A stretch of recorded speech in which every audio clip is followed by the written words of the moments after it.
What's up guys, pour ceux qui écoutent en vidéo, vous allez voir, je suis pas dans le même environnement que d'habitude. Puis ça, c'est parce que j'ai un nouvel appartement à Trois-Rivières. C'est un genre de petit studio où est-ce que ça me permet en fait d'avoir un pied à terre. Étant donné que ceux qui me connaissent depuis un peu plus longtemps, je suis en Mauricie à La Tuque. Ma copine est à Blainville dans le corps d'études, puis on faisait souvent de la route. En tout cas, bref, plein d'histoires comme ça. Fait que j'ai eu accès à mon nouvel appartement.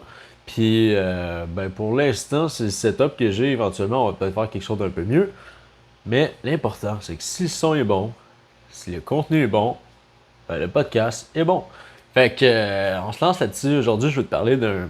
En fait, c'est arrivé, je pense, j'en ai discuté avec un client, puis j'ai fait un genre d'exercice d'introspection, puis j'avais écouté un podcast. Fait que c'est un mélange que je vais te blender sur tout ça. Puis je vais te l'apporter d'une façon que tu sois capable de le visualiser vis-à-vis une analogie. L'analogie du chevalier qui veut devenir roi. Puis je t'expliquerai, puis tu vas voir quel lien tu peux faire avec ça. Dans le fond, mon but, c'est que longtemps, j'ai été la personne, et encore aujourd'hui, ça m'arrive de me surprendre, à vouloir constamment que ça aille plus vite. Puis je pense que c'est juste normal, puis je pense que je suis sûrement pas le seul non plus qui voudrait que ça aille plus vite. Puis ça peut être en entraînement, mais ça peut être aussi dans plein d'autres sphères de ta vie. On aimerait donc ça, que ça aille plus vite, qu'on fasse plus d'argent, qu'on ait plus de succès, que notre shape progresse plus rapidement, qu'on soit capable d'atteindre nos performances plus rapidement, que notre vie de couple, ça aille mieux, que ça aille plus vite, que toutes ces affaires-là aillent plus vite. Mais dans la vie, ben, il y a une certaine vitesse à laquelle ça va. Il y a des choses qu'on contrôle, puis il y a des choses qu'on contrôle pas. Puis je t'apporte l'analogie du chevalier qui veut devenir roi. Je t'explique pourquoi je prends cet exemple-là. C'est que le chevalier, là, même s'il voudrait devenir roi tout de suite, ben, il va devoir passer au travers certaines quêtes. Il va devoir prouver qu'il a les capacités qu'il veut vraiment, puis qui a fait le travail qu'il fallait pour devenir un roi éventuellement. Il ne pourra pas juste se lever un matin et dire ah, je suis roi maintenant. Ce que je veux t'emmener avec ça, c'est que le fameux chevalier va devoir passer au travers de certaines quêtes qui parfois vont être très difficiles. Parfois, il va devoir arriver vis-à-vis des péripéties. Il va avoir des obstacles, comme le fameux bâton dans les roues que j'aime utiliser comme analogie. Tout ça fait partie du chemin. C'est aussi tout ça combiné qui fait la beauté de ce chemin-là. Ce que je veux dire par là, c'est que si cela serait si facile, ben tout le monde y arriverait. Tout le monde serait en méga shape. Tout le monde aurait plein d'argent, tout le monde aurait plein de succès, aurait un couple qui fonctionne bien, aurait tout ce qu'il voudrait. Et ça sur un plateau d'argent, il n'y aurait pas de difficulté. Mais est-ce que les gens seraient réellement plus heureux? Parce que la facilité rime rarement avec la satisfaction. Tu sais, là, quand tu as travaillé fort pour atteindre un projet. Exemple que tu as déjà fait une cote pour un photoshoot, un événement, une compétition, peu importe. Ou si cet objectif-là, tu ne l'as jamais atteint, prends un autre objectif que tu sais que tu as mis beaucoup de temps, beaucoup d'énergie, beaucoup d'efforts, peut-être même beaucoup d'investissements financiers dans tout ça, pour arriver à un résultat Y que tu as été vraiment satisfait parce que tu avais fait tout le travail en amont. Tu devais te sentir vraiment reconnaissant, vraiment gratifiant, tu devais te sentir heureux, fier de toi.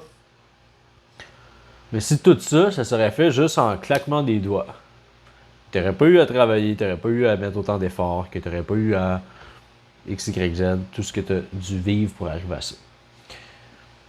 J'enlève pas le fait que oui, ce serait le fun. La première journée, la première semaine, tu dis ah, crime, tout ça. Sauf qu'il n'y a aucun sentiment de reconnaissance qui va être rattaché à ça vis-à-vis le travail que tu as fait. Je pourrais m'éparpiller et aller plus loin en donnant l'exemple de une personne qui hérite d'un héritage qui vaut des millions, des milliards de dollars. Cette personne-là, je veux dire, pas de reconnaissance vis-à-vis de l'argent. Là. Dans la majorité des cas, on n'en aura pas. Ce que je veux t'emmener avec ça, c'est que la facilité, ben, c'est pas ce qui va réellement t'apporter vers ton objectif. Ça peut t'aider, oui. Mais si tu vas au-delà de l'adversité, si tu vas faire face aux péripéties, aux ennemis que tu vas faire face, aux défis que tu vas faire face, c'est toute cette chose-là, puis le travail que tu vas avoir mis en amont qui va faire en sorte que ça va te forger. On parle beaucoup de mindset, mais c'est exactement ça, tu sais. C'est les efforts que tu vas avoir faits en amont, c'est les peut-être les moments que tu vas avoir dit non, alors que tu aurais aimé dire oui, les moments que tu vas t'avoir privé, en guillemets. C'est tous ces petits moments-là qui, accumulés, vont faire en sorte que ça va forger ta discipline, parce que tu n'auras pas d'autre choix. Ça va la forger, ta discipline, parce que tu vas avoir été au-delà de l'adversité, tu vas avoir dit non à des choses que tu aurais aimé.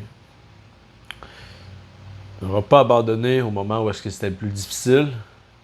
Tu vas t'avoir relevé lorsque tu vas avoir tombé, parce que ça fait aussi partie du processus de tomber. C'est juste normal. On revient avec l'histoire du chevalier. Je veux dire, dans les quêtes qu'il va entreprendre, ce sera pas toujours rose. Hein. Si on regarde dans les films, c'est le même principe. Il va arriver des péripéties. Après ça, oui, c'est farfelu, mais les péripéties vont arriver. Là, on se rend compte que le héros, il va avoir besoin d'aide, il va avoir besoin de plus de ressources, que ce soit des connaissances ou quelqu'un qui va l'aider, un mentor, parfois un héros externe ou quoi que ce soit. C'est tout ça combiné qui fait en sorte que, finalement, le chevalier va être capable de passer au travers les étapes qu'il a besoin de passer. Puis, au fur et à mesure, à se battre, à essuyer ses blessures, à se relever, il va avoir forgé, il va avoir son caractère, il va avoir appris à travers tout ce qu'il a vécu. Il va revenir au campement avec des expériences, un vécu et quelque chose qui va l'avoir forgé, cet homme-là. Qui va lui permettre, par la suite, de passer de chevalier à roi. Parce qu'il va avoir grimpé les échelons. Puis parfois, d'essayer de sauter des étapes, ça pourrait vouloir dire qu'on va sauver du temps. Mais ça veut pas dire que c'est bon. Ça fait bientôt 10 ans que je m'entraîne. J'ai essayé de sauter des étapes. Ça a fonctionné et ça a pu fonctionner. Parfois, j'ai essayé de prendre des produits. Je voulais que ça aille plus vite. Ça a fonctionné sur un court laps de temps. Puis après, il y avait l'effet secondaire qui arrivait. Que ce soit par rapport au produit ou par rapport à n'importe quoi d'autre. Que ce soit dans ton travail, si tu essaies de sauter des étapes, peut-être que tu vas manquer une étape qui est importante, puis tu vas devoir faire 2 pas en arrière par la suite. Je pense que dans chacune des disciplines de ta vie dans laquelle tu veux t'améliorer, il va arriver des moments où est-ce que tu vas être peut-être porté à prendre un shortcut. Peut-être que ça va être bon sur le moment présent. Mais si tu as sauté des étapes, il y a sûrement un moment qu'il va falloir que tu reviennes et que tu réapprennes ces choses-là. Parce que elles étaient nécessaires. Fait que bref, ce que je voulais t'emmener avec ça, puis ce que je veux que tu retiennes de juste cette émission-là, de ce podcast-là, c'est que, je veux dire, le temps va passer anyway. T'es mieux de faire tout en ton pouvoir aujourd'hui pour juste donner le meilleur de toi-même. Ce que j'essaie de faire à chaque jour. Puis après ça, la vie étant la vie, il va arriver des bâtons, des roues. Il va arriver des moments où est-ce que tu vas être moins motivé. Il va arriver des moments où est-ce que ça va être plus difficile. Il va arriver des moments où est-ce que d'autres sphères de ta vie vont être plus préoccupantes puis tu n'auras pas le choix de mettre plus d'énergie dans ta relation, dans tout ce qui est relié à ton professionnel, fait que mettons dans ton travail, ta carrière. Puis d'autres moments que tu sais que tu vas pouvoir être all-in beaucoup plus dans tout ce qui est ton physique, ta foi, ton apprentissage, ton sport. Après ça, c'est d'essayer de balancer un peu tout ça. Mais tu ne pourras jamais balancer sur un point d'équilibre tout à 25%. Ah, je suis 25% là, 25% là, 25% là. puis que tout va bien. Il va arriver des moments que tu vas être déséquilibré, puis c'est bien correct parce que ça fait partie du processus. Puis à travers tout ça, il va arriver des moments où est-ce que on va pouvoir prendre des shortcuts, puis ils vont te servir, puis d'autres moments où est-ce que ben, c'est plate, mais c'est juste de do the work. Puis ça, c'est un de mes mentors qui me partageait ça, mais do the boring work. Le travail qui est plate, il faut juste que tu refasses, puis tu recommences, puis tu recommences. En entraînement, c'est exactement ça. Là. Je veux dire, beaucoup de monde aime la nouveauté, aime les petites affaires funky, essaie de trouver c'est quoi l'exercice qui va être le plus, qui va travailler le plus les quads, d'essayer de trouver la recette qui va être le meilleur pré-workout, qui va faire en sorte que tu vas être le plus performant, mais à un moment donné, c'est pas cette petite chose-là de différence, c'est plutôt la globalité en soi, puis de répéter tout ça sur le long terme. Aussi simple que ça. Do the boring work. Refaire le travail. Juste les petites choses normales du quotidien. Préparer tes meals, être constant, donner de l'intensité au gym, faire tes pas, prendre tes suppléments. Juste faire ça puis le faire pendant plus longtemps. Puis là, après ça, quand t'es rendu au stade que tu es capable de le faire puis de le répéter pendant X nombre de temps puis que ça va bien, mais là, qu'est-ce qu'on peut optimiser dans ça? Parce que si tu optimises quelque chose que tu ne maîtrises même pas la constance, je veux dire, ça ne servira pas à grand-chose. Puis ça, là, je lève la main parce que j'ai longtemps été là-dedans, dans essayer d'optimiser mes routines, d'optimiser toutes mes petites affaires, optimiser quel meal prep que je devrais faire. Puis à ce moment-là, j'étais pas vraiment constant. Fait que même si j'optimisais un petit quelque chose, tu le fais pendant une journée, 5 jours, une semaine, un mois, mais que tu arrêtes de le faire, même un mois, là, les gens qui pourraient trouver ça là, mettons, diéter pendant un mois, là, je veux dire, c'est quoi un mois sur... On dit la moyenne de vie, c'est 80 ans. C'est rien. Puis ça m'amène à ce que, dernièrement, ben, j'essaie de me projeter sur une vision long terme, mais comme vraiment plus loin. Je me dis, bon, ben, ce que je fais là, est-ce que ça fait du sens avec ce que je vais atteindre plus tard? Oui, non. Bon, right. OK, qu'est-ce que je peux optimiser? Par la suite, bon, ben, OK, on part avec ça, puis on le répète. Puis même si des fois, j'aimerais ça que ça aille plus vite dans ma business, je dis, OK, qu'est-ce que je pourrais faire de plus? Qu'est-ce que je peux juste continuer à faire, à maintenir, à garder le cap, puis optimiser un tout petit peu parce que là, c'est maîtrisé. Les podcasts, c'en est une preuve. C'est un exemple, en fait. Ça fait vraiment longtemps que j'ai commencé le podcast. Mais vraiment longtemps. Ça fait quand même 2 ans, un peu plus que 2 ans peut-être. Puis si on regarde les premiers épisodes, j'allais dire sûrement pas, j'avais définitivement pas la même aisance à jaser.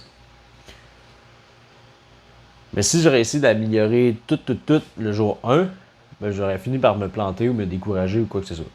Fait que j'ai juste, bon ben je vais miser la constance. Je vais faire un podcast par semaine. Des fois, ça va être un peu plus boboche. Des fois, ben je vais me planter, puis regarde, c'est ça qui est ça. Puis avec le temps, ben je vais m'améliorer. Guess what? Je pense que c'est ce qui est arrivé. Puis encore, je suis loin d'être un top podcaster, puis un top, comment on dit ça? L'art oratoire, un raconteur d'histoire, on va dire comme ça. Mais je travaille là-dessus. J'optimise les petites choses. Là, je suis rendu à mon stade d'optimisation. Mais ça s'applique avec n'importe quoi. Fait que, on va faire un recap là-dessus. Sois patient. Sois constant. On va les mettre ensemble. Une fois que ça c'est maîtrisé, cherche à optimiser les petites choses qui vont te rendre plus efficace. Peut-être qu'ils vont te faire sauver du temps, te faire sauver de l'énergie, sauver de l'argent, tout dépendant c'est dans quoi. Puis continue. Do the boring work. Do the boring work. Continue. Décourage-toi pas. Fait que, on se revoit bientôt, nous, guys. C'est l'essentiel. C'est ce qu'il faut. Faut juste continuer. Notre limite, c'est nous-mêmes, tu sais. Fait que, si tu veux continuer à scale, si tu veux continuer à évoluer, si tu veux continuer à progresser, faut juste que tu te convaincs, toi, que tu veux le faire. Parce que tu peux le faire. À bientôt.